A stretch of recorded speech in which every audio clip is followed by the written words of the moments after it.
Hi, and welcome to this exciting live edition of Marketplace Masters, brought to you by Merchant Spring, the premier platform for agency client analytics and reporting. This episode is also proudly sponsored by myagencysearch.com, the ultimate free portal to discover your ideal Amazon agency. Elevate your Amazon game with ease by connecting with seasoned professionals who are the best fit for your business needs. Simply head over to myagencysearch.com and mention Marketplace Masters for priority treatment. And for agencies out there, don't miss the chance to be listed in their directory and reach businesses keen on your expertise.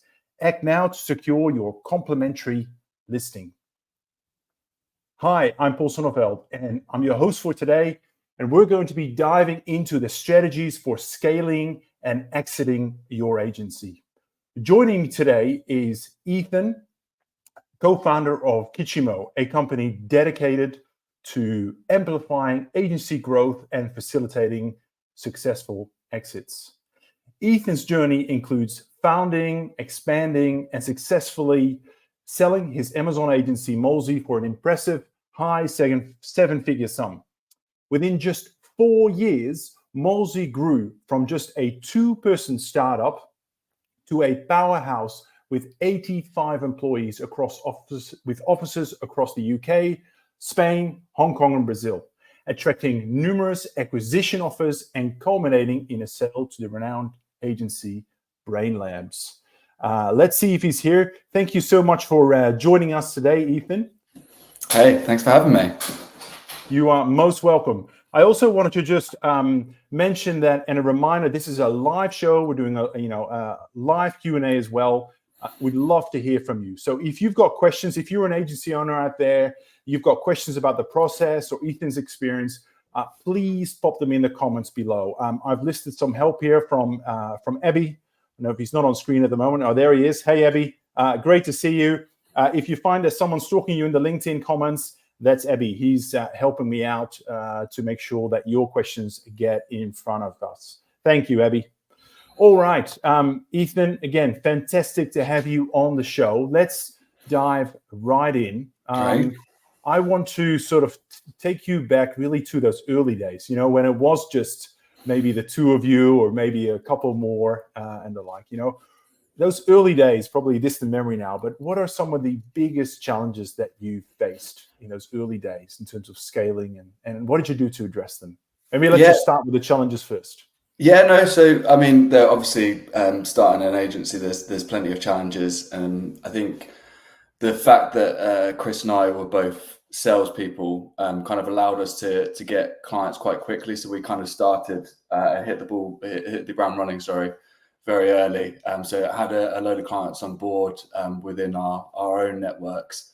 But as we kind of obviously looked to get past our own networks, we faced the kind of the challenge that I guess most agency owners face, which is the credibility and trying to get in front of individuals that are sitting outside of your network. For us, LinkedIn was a great tool. We kind of posted quite regularly. We didn't really have a strategy per se, but we kind of thought if we could address the challenges that were in the industry and started answering some of the questions that we were kind of facing then it would start creating that credibility. And ultimately it did, like people started engaging with the content. We obviously were making sure that we were adding them on LinkedIn before so that they were able to kind of view the content that we were sharing. But that kind of built that credibility up and allowed us to kind of have those initial conversations. And then obviously when you start talking to a client and start addressing the challenges and kind of look at the opportunities that they have, it's easier to kind of then start working with them. So yeah, they were kind of how we were kind of taking on those challenges initially, was kind of posting ideas, thoughts, insights to the market and seeing kind of who was interested and how we could get in front of them to have a conversation with them and ultimately start working with them.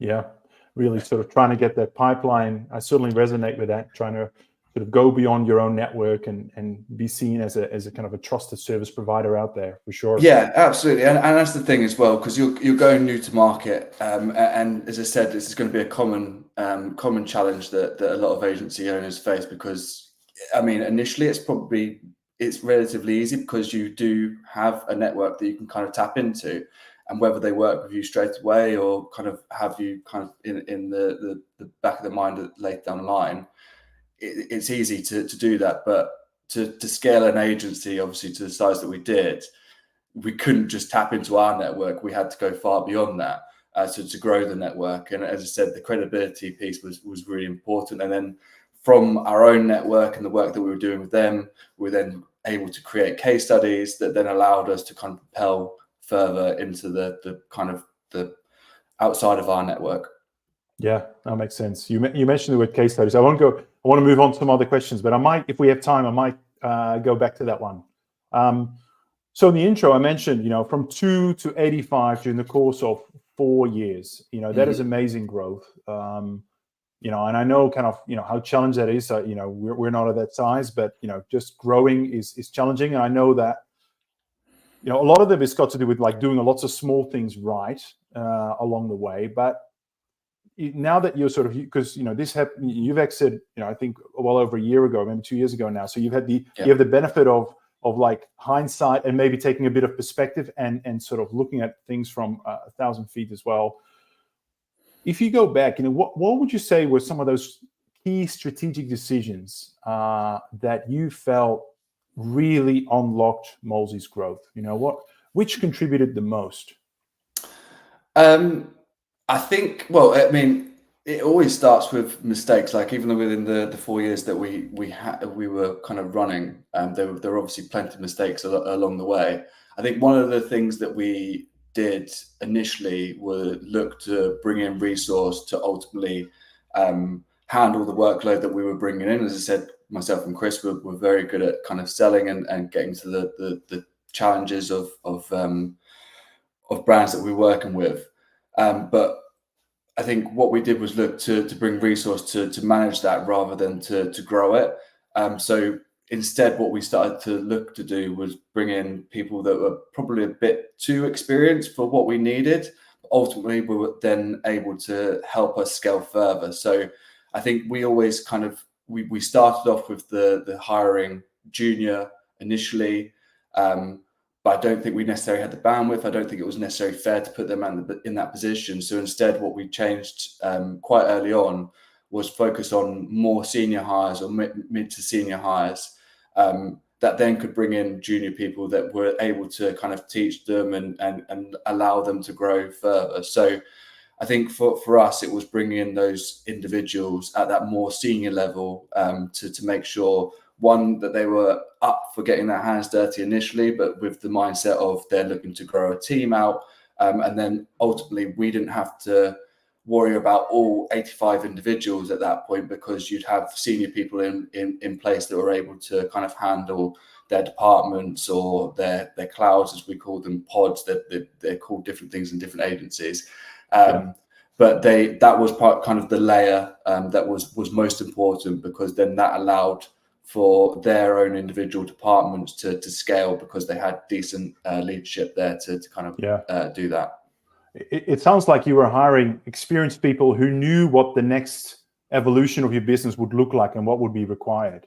Yeah, and it's I think the important thing as well is that you can hire senior, but it takes specific individuals that, as I said, are able to kind of get their hands dirty and willing to get their hands dirty, because startups are scrappy, like nothing's built, everything's falling over, and you have to kind of get the mindset of, okay, well, I need to build this along the way, but also need to service a client. So it's tough. It's not for everyone. But so how did you? I mean, how did you convince them, to join you? Right? Typically, most startups I know don't have the ability to pay at market or above to attract super great talent. Obviously there's a lot of risk involved for the person that's coming in. In a way, you're asking them to take a step back in terms of their day job, and really lead the growth in the area. I mean, any specific tactics or tip in terms of just getting those individuals bought into the story and joining you on that journey? Okay, so there's two things there. I think first of all, again, we go into a mistake that we made. When you're a startup, everything's a sell. So you are selling, working for Molzi will be the greatest thing. Like it's a fast, exciting company to work for. And it was a fast and exciting company to work for, but it was also very tough. I don't think we necessarily said that or mentioned that in the initial stage when hiring individuals. So it was a bit of for them, I'm sure it was they were bought into this exciting company that they worked for, but as I said, it was quite tough. So we kind of flipped the way that we interviewed individuals at that point to kind of focus more on the fact that it is going to be tough, and you need to be the right type of person to join. So we weren't selling to work for us. We were kind of more downplaying it and saying, well, why would you want to work for us? What do you think you're going to be able to add here? These are the things that we're going to be needing.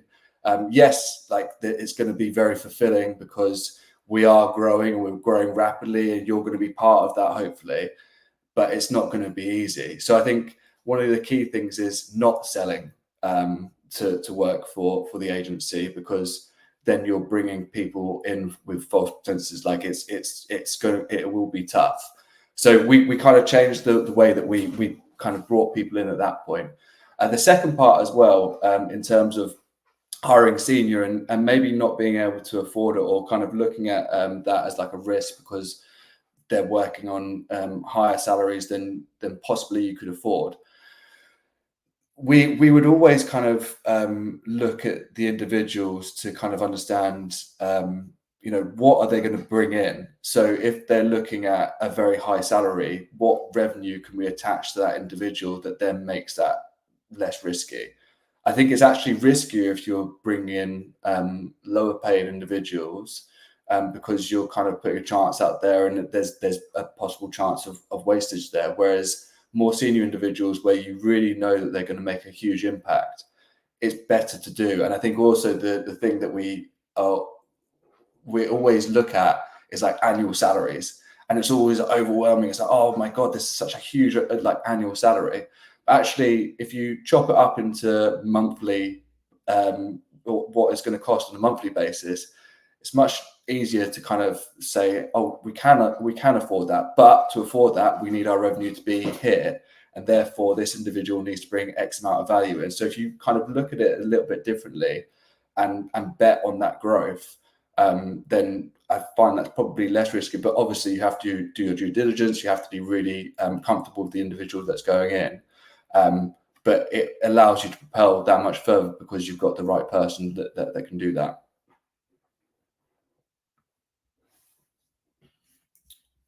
Oh, I can't hear you, Paul. I was on mute. There you go. Just on that, I'm just throwing in a question here from Ali, which I think is very topical.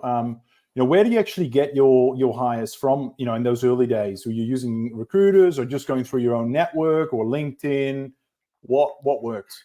Again, LinkedIn was a great platform for us. So there's, posting on LinkedIn and sharing insights and having people engage with your content was important for three different reasons. One, obviously, new business. That's what I think a lot of people will focus on. Two is the possible exit. So people that are looking to acquire a business like yours. But three is also individuals that want to join your agency. So that was very, very important. A lot of the people, we weren't necessarily cold calling. Like some of the senior hires were wanting to work with us because it looked like an exciting company to work for. And there were a lot of senior people that we said, actually, I don't know if this is going to be a good fit because we need to do X, Y, Z. But then some of the senior people that came in kind of knew what they were getting into and rightly or wrongly, hopefully they say rightly, joined in any case. So yeah, that was really important, as I said, like from a new business point of view, but also from a recruitment element as well. And can I ask, and feel free to sort of pass on this one, but in terms of the staff that were joining? Were you just paying them, a standard salary, or you're giving them like some share options there to incentivize them? What that sort of remuneration mix looked like? Yeah, so there would be a decent salary, but we were very much bonus and commission based. I think, again, myself and Chris, we were always incentivized with bonus and commission schemes. One of the main things that we wanted to make sure is that we didn't have a capped commission scheme as well. So then it would allow people to kind of go far beyond. So there'd be like an OTE, but you can go far beyond that if you excel, because ultimately the business is in a good position to do that. Yeah, so the numbers line up, you can keep going. Yeah, exactly. Yeah. Sure. So in terms of the actual team, I want to just go through the structure, and I'd love to just for you to give us a snapshot. At the end of year one, what did your team size and structure look like, and what did that sort of look like at different points? Love to just see how you, particularly the approach you took to kind of structuring and reorganizing your teams in order to support that growth. Yeah. So I guess after year one, I think there were 4 individuals that were working there at that point. Going into year 2, I think it was probably around maybe 14 or so. And then going into year 3, it was probably around like the 50 or so mark. So that's like really where we saw it massively grow. The way that we structured it was Chris and myself were very much, again, focused on the new business side of things. We brought in Charlie Merrills that came in and was very focused on the client delivery, client services side of things. He came in, I think, 2020, which kind of allowed us to kind of go further. We had other individuals that were kind of managing the client services before that as well. But it just allowed us to focus on growing, because as I said, we had good senior hires that were making sure that we weren't just bringing in new clients and they were kind of falling out the bottom because we were servicing them poorly. They were solely focused on making sure that we were retaining and growing clients, because ultimately a brand works with an agency not to just be going on steadily. Like, they want rapid growth, so they need to have that great agency that can work with them to kind of propel them to the next stage. So it wasn't just a case of retain them, make sure that they're okay. It was a case of, okay, well, what more can we do for them? How can we make them grow that much further? And that also then helped us grow our own service offerings, because we'd be asking them constantly, okay, well, what are the challenges that you're facing? What are we not currently looking at? What could we be looking at for you? So that whole feedback loop allowed us to kind of come up with different service offerings that then allowed us to grow with those individual clients, but then also offer to the market as well as new business. Yeah.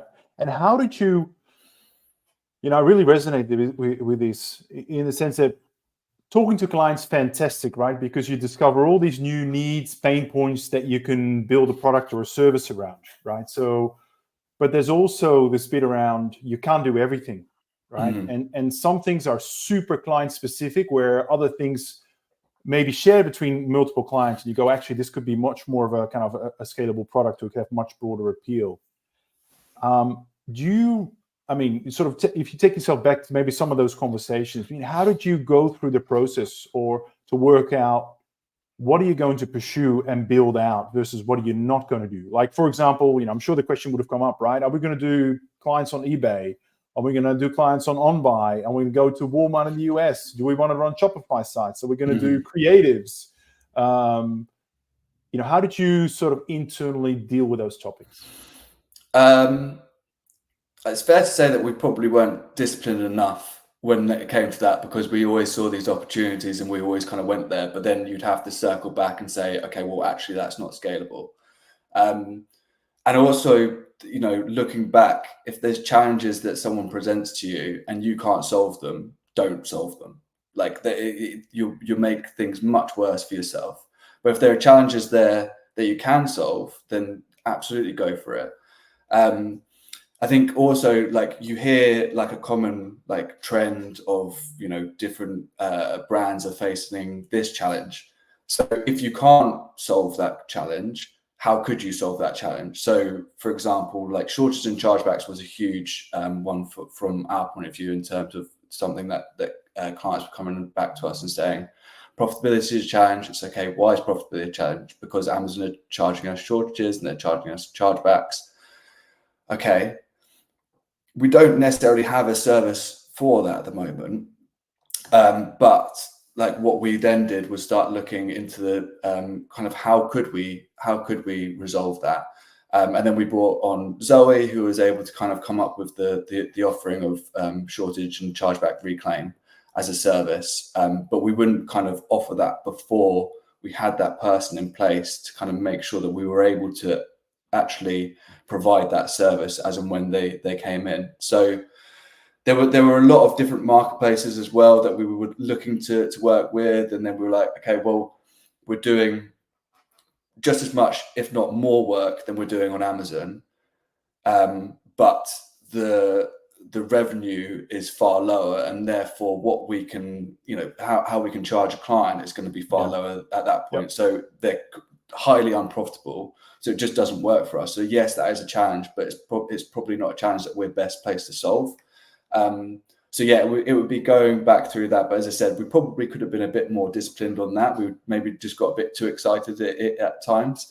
But yeah, there was definitely elements where we kind of went for it, but then kind of took a step back and said, okay, well, actually, how do we service this properly? And yeah, it's one of those things where you're always kind of want to get onto it straight away, but if you just take a few months to kind of get the pieces in place, then you're going to be far better at it. And then, as I said, you then have them as case studies, and then you can kind of push on from there. Yeah, no, that's so spot on. It's one of the hardest thing, I think, as a founder is to say no to new opportunities, right? And really go with it, you know, fake until you make it type of thing, you know, sort of like learn on the go, for sure. So it's kind of sort of, you know, counter advice to that, which is super interesting. Yeah, and it's easier said than done as well. That's the thing. Yeah, like, sure. I don't want to be here being like, oh, well, you need to turn down opportunities. Like, it's easier said than done. But in hindsight, that definitely is something that we could have been. Yeah, no, for sure. Hey, I'm just going to throw a question in here from Tino, because we're talking about, you know, developing, you know, products and services, meeting clients' pain points, and he's actually asking a question about kind of different revenue streams.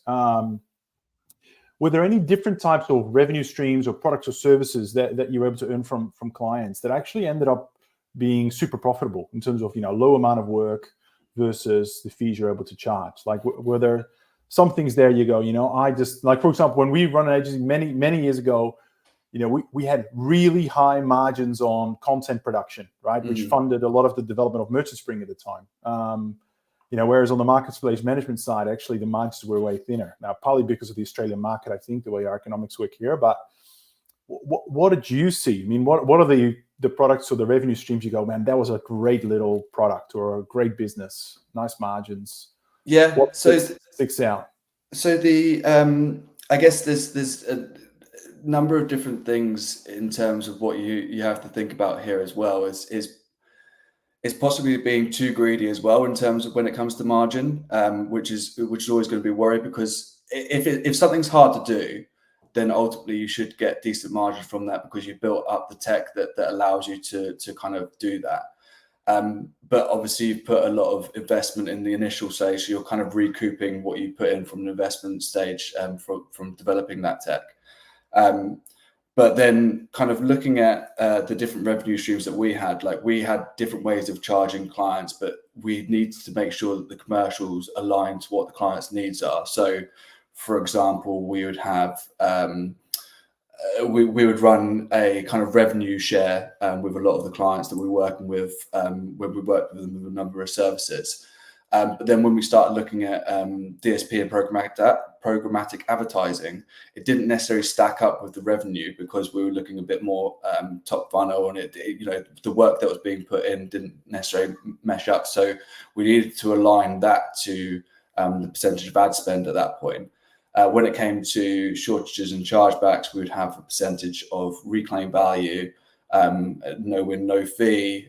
So it kind of stacked up with them. It de-risked from their point of view as well. So yeah, there were some that were kind of on the face of it, they were high margin, but ultimately when you think about the investment that you put in initially, which a lot of people don't because they look on it on a month-to-month basis, actually it still was probably as profitable as the other. And obviously the longer that it runs and the less that you have to develop, the more profitable it becomes. But chances are with any tech that you build or kind of working on Amazon, everything needs iterations, and therefore there's going to be a development that comes in at some point to kind of push it on a little bit further. Again, that eats into that profitability. So I don't know if there was anything necessarily that was like, wow, that's like incredible margins and it just stayed that way. It was kind of battling out. But ultimately how we work commercials were aligning it to the client's needs and making sure that it kind of stacked up as to a reason as to why. We wouldn't charge per hour or something along those lines. It would be kind of knowing what are the goals of the clients and how can we align our commercials so that it's a win-win on both sides. Yeah. No, it makes sense. I want to take you towards some of the questions around the exit process and all of that. But before we do, there's a few questions in the chat that I think worth asking now before we sort of take a left turn here. First one from probably from Tino again, because it sort of relates to sort of how the structure evolved and really that balance, right, between you and Chris were obviously selling, doing all the BD work. You're sort of, I'm sure you're reeling in lots of new clients, but then you need new hires to ensure you've got that delivery capacity, right? So Tino's asking, how did you really balance getting those new clients and the new hires on board, so that you don't have too much work, but also you don't have, your costs don't blow out either. So I guess initially it was very messy. There was, the people that were running accounts was myself and Chris. So we would always kind of leave time in our calendar to focus on new business as well. So there would be the client work that was there, but we would never let the focus shift away from the new business that we'd have to bring in as well. Obviously, as we were able to kind of generate more revenue and more profitability, we were able to bring in, as I said, initially resource, but then later down the line, thinking about those more senior hires for us to place those bets. But we would always have an eye on new business. I think ultimately, if you're just focused on the clients that you're working for, all it takes is for one of them to go, and you're kind of chasing your tail again, trying to kind of recoup that revenue. So there has to be a focus on how are you going to generate new business. And I think being disciplined with your calendar to make sure that you're putting aside time for new business pieces is massively important. And also setting those timelines of, when will they start? What's an onboarding process look like for a client? They don't have to be taken on within 2 weeks. They could be taken on in 6 weeks, in which case you're going to have enough resource to bring them on. So yeah, I think it's about making sure that you are able to have that time in your calendar to focus on new business. And if you don't necessarily have the capacity at the moment, I guess a lot of founders here and owners that will kind of say, well, probably what you'll end up doing is working outside of the 9 to 5, which is essential for those initial stages. But then that allows you to bring in people down the line to kind of add that resource in. Yeah, I think I was going to throw Talal's question here actually, and it looks like Talal, you're up very early. I think last time I checked, you were based on the East Coast. But I think very relevant question though, which is, he's saying, look, most of my clients expect me to be the one on all the calls, right? So how do you start weeding them off, and sort of hand them over to employees so you can actually continue to focus on business development, right? This is like the classic conundrum. Like you do the business development, you get a client, then you become the delivery person, and before you know it, you've spent a whole month has gone by without any business development work. Was it an issue for you, or were you and Chris very explicit at the start? I know you talked a lot about like we're doing business development. Like, were you on the tools at all in the delivery side, or was it day one you're always on that part of that side of the fence? No, so I mean, we'd have to be on the tools initially, obviously, but then we brought in teams quite early on to kind of manage the clients ongoing. I think one of the questions I would ask on that would be like, what's the reason that they ask for you to be on the client call? So, I think it might be one of those cases of like, have you had that conversation with them about, what's the reason that you need to be on that call with them? Because chances are you probably don't. If you feel like your employees can add just as much value, then you should feel empowered to enable them to have those calls. I think we got ourselves in a good place where we felt like we could leave the employees to speak to them firsthand. And I think what we would look to do then would have relationships on a more quarterly or a monthly basis, where we'd have touch bases and make sure that everything was going well.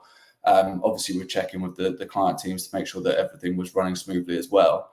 But I think one of those ego hits of like, when you do move it over, you're like, actually, it's probably running better than when I was talking to the client. Like it's just making that leap. But in most cases, they won't need to speak to you, and certainly not speak to you as often as you think. So it's having those honest conversations with the clients and saying, okay, well, what do you need me on this call to do? Okay, well, you need me to do that. I feel like this individual will be able to do that just as well, if not better, because they are doing this day to day and have more first-hand experience than I do. Yeah, no, that's some really good points. I think it's hard for founders to let go, particularly if they feel like they've nurtured and grown their client, and a bit on the client side as well. So let's move towards the exit process, right? And I know you and I have spoken offline, and I know, you guys at Molzi weren't like, day one, how are we going to exit, how are we going to line things off, like makes it a super plan process. It's gone a lot more organically than that. But I'd love to just understand, maybe from, when it happened, as well as like in hindsight now, financial management, right? What role did financial management play in preparing Molzi for a successful exit? What was the reality? And perhaps what would you do differently now that you're on the other side, you're out, you're like, how would you enhance it, or what changes would you make if you were to do it again? Yeah, so I think going into year two, we took investment from a few people that were agencies. So kind of going back even further, like starting Molzi as an Amazon agency, like we didn't realize we were an agency until Amazon told us that we were. So Amazon came to us and said, okay, well, you're one of the biggest spending marketing agencies on the platform. And we said to them, well, we're not a marketing agency. We're a sales company. Like, well, what are you doing? We're like, well, we're advertising to grow sales. They're like, yeah, you are a marketing agency. Like, oh, okay. Well, we probably should understand a bit more about what marketing agencies do. And this was kind of quite early on. So what we found that we had a huge knowledge gap of actually what an agency was. So in year two, we took investment, not because we needed the cash, but because we wanted to get that knowledge of what agency world is. And we brought in an individual that was previously founded a company, or founded an agency and sold it. We also brought in a kind of a CFO that was able to kind of help us with the finance element to it. And then two other individuals that were also current, that were working at large agencies that invested in. So we had a good advisory board there of people that had a knowledge base of kind of exactly what it was to kind of do there. I think one of the key things as well is that CFO piece, because they allowed us to kind of know where we would need to be. And also the important thing was we knew that we would need him at the end when it came to an actual exit process. But kind of what we found quite early. So as I said, like LinkedIn was massively helpful because we started engaging with these individuals that we thought might want to buy Molzi. But what we found out quite early was, what terms agencies would want to buy Molzi on. And a lot of it was about growth, like because the Amazon space was where it was at. It was very much focused on revenue growth. So that was what we were completely focused on. So we were, betting. We were placing a load of bets, is what we called them, to kind of focus on that growth. So we had like obviously our office in Hong Kong, Spain, Brazil, but we had a lot of failed bets within there as well, which has obviously hugely hit the profitability. I think if we could go back, we probably would focus a bit more on the profitability side of things. So we would increase our EBITDA, which would allow us a much more choices, kind of at the exit process. But the important thing to note from our side as well is that we never put ourselves to market, and BrainLabs were the 13th people to kind of put an offer forward for Molzi, just because of the excitement and the buzz that we kind of created around it. So it kind of put the negotiations on our terms rather than kind of on the acquirer's terms, because we didn't want to sell. And to be honest, it was just because a really good offer came in that we were like, well, yeah, I mean, that seems decent. It seems like a good fit. So we kind of went forward with it at that point.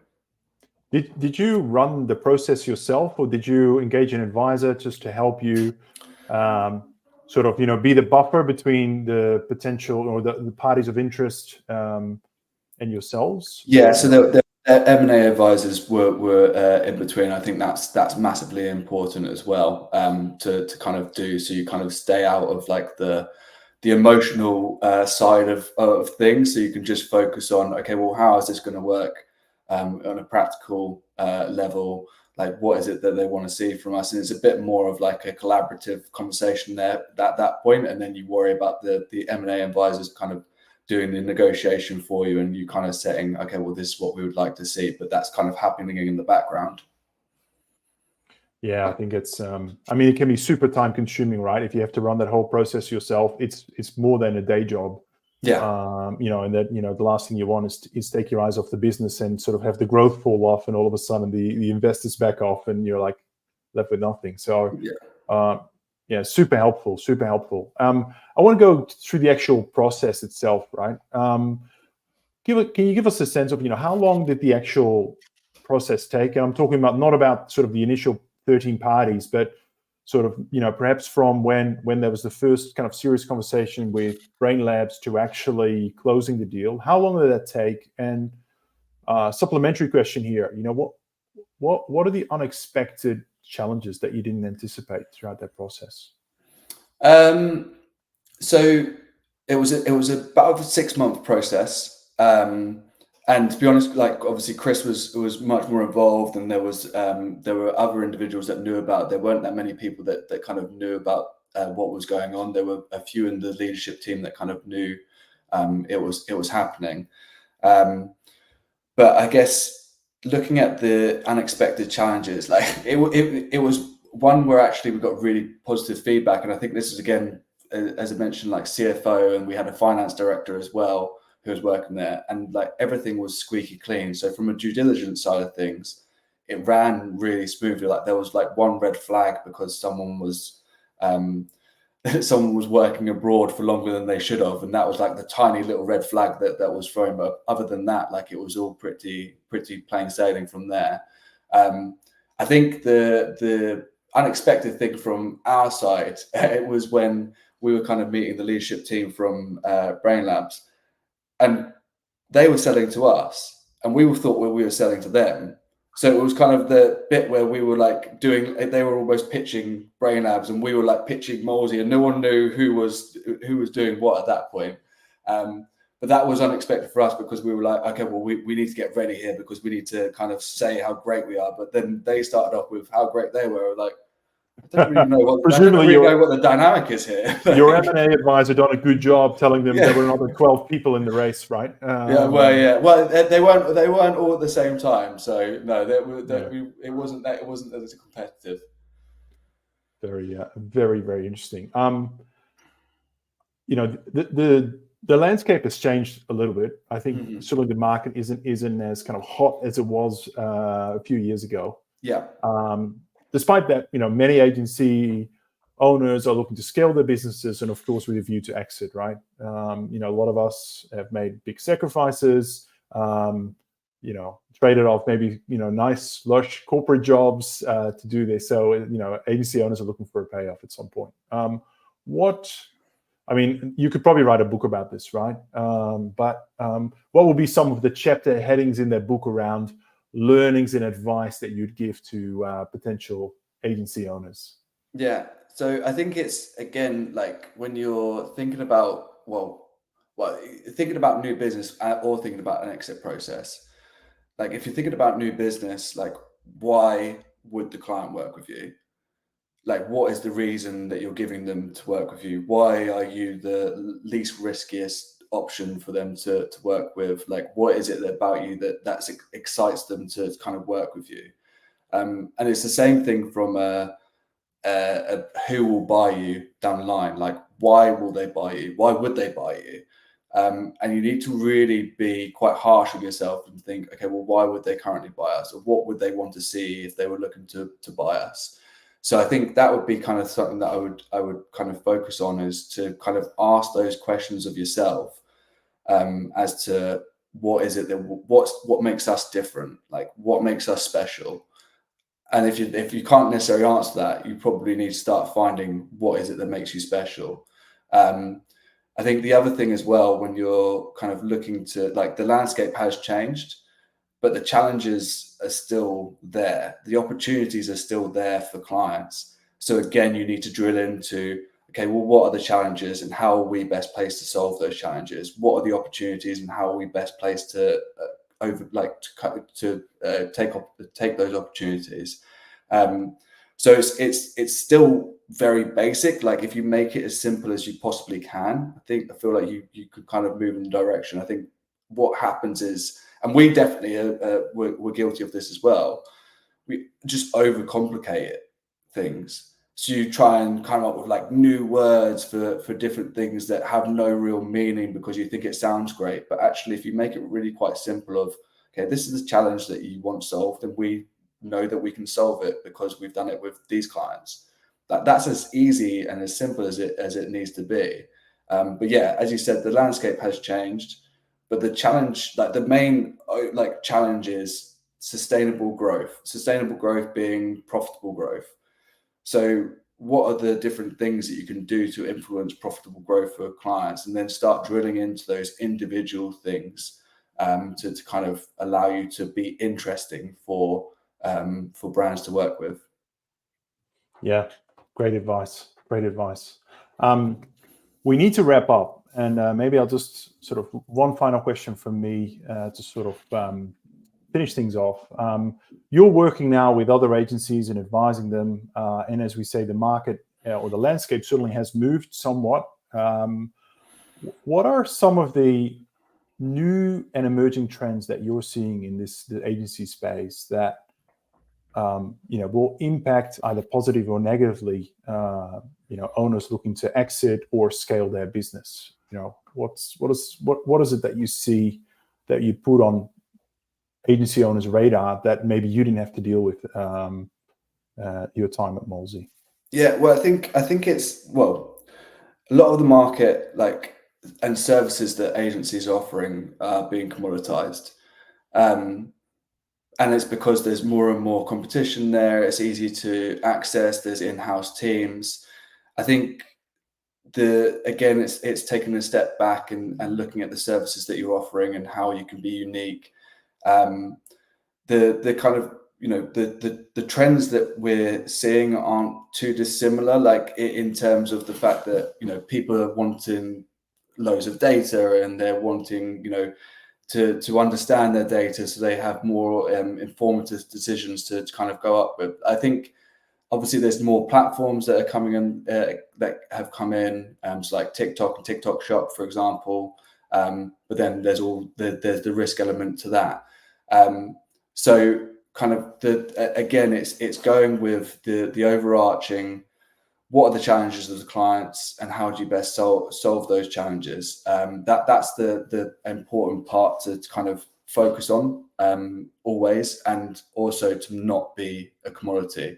So if you feel like your service offering is a commodity, how can you diversify that to allow you to have a unique element? Because there's probably going to be elements that you work with a client where it is going to be a commodity, which is fine, because ultimately it kind of works out.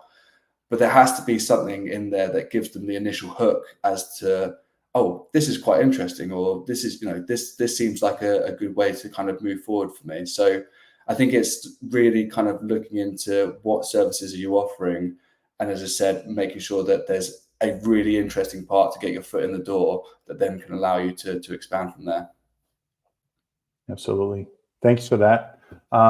Ethan, really appreciate you coming on the show today. It's for me.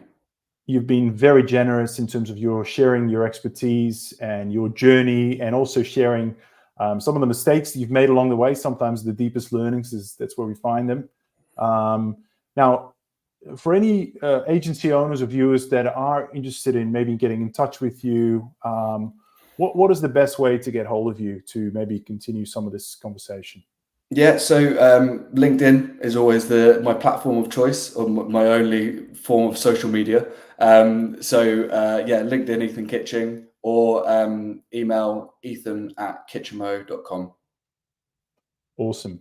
Thank you so much. No.